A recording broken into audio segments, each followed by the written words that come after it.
Une page d'histoire maintenant. L'épisode est longtemps resté inconnu. Depuis, il a inspiré les écrivains. Aujourd'hui, il est le sujet d'une pièce de théâtre. Il s'agit de l'opération Fortitude, le plus grand bluff de la Seconde Guerre mondiale. Armée fantôme, char en plastique, agent double, les Anglais ont réussi à berner Hitler sur le lieu et la date du débarquement. Florence Bouquia, Viken Cantarsi. 6 juin 1944, 150 000 soldats américains, britanniques et canadiens débarquent sur les plages de Normandie. Cet événement historique n'aurait peut-être pas eu lieu sans un énorme coup de bluff, l'opération Fortitude.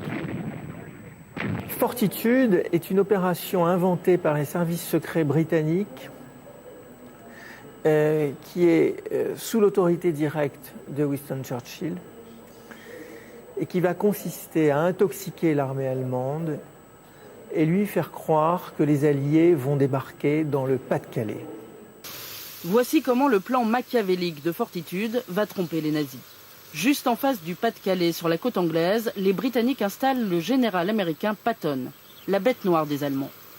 Pour Hitler, si ce général 5 étoiles est là, c'est forcément parce qu'il y prépare une offensive. Sauf que l'armée de Patton est une armée fantôme. Quelques vrais soldats, des dizaines de faux chars en caoutchouc et de faux canons en bois, autant de leurres que les avions de reconnaissance allemands photographient. L'intox marche si bien que quelques jours avant le débarquement, le maréchal Rommel vient près de Calais encourager ses troupes. Den kommenden Ereignissen mit größter Ruhe entgegensehen und es geht bestimmt gut und ich glaube nicht, dass England ein zweites Mal wiederkommt, wenn hier den Versuch macht. Hitler lui-même tombe dans le panneau. Il place 200 000 hommes à Calais face à l'armée fantôme et il n'en laisse que 100 000 en Normandie. Pour les Alliés, Fortitude est donc un incroyable succès, mais un succès qui se paye au prix fort, car pour être crédible, il faut mener de vraies opérations de guerre. Pour réussir, il va falloir tuer des gens. Il va falloir bombarder le Pas-de-Calais. Il va falloir griller des réseaux de résistance. Il va falloir aller jusqu'au bout d'une opération d'intoxication à laquelle des réseaux de résistance eux-mêmes vont croire.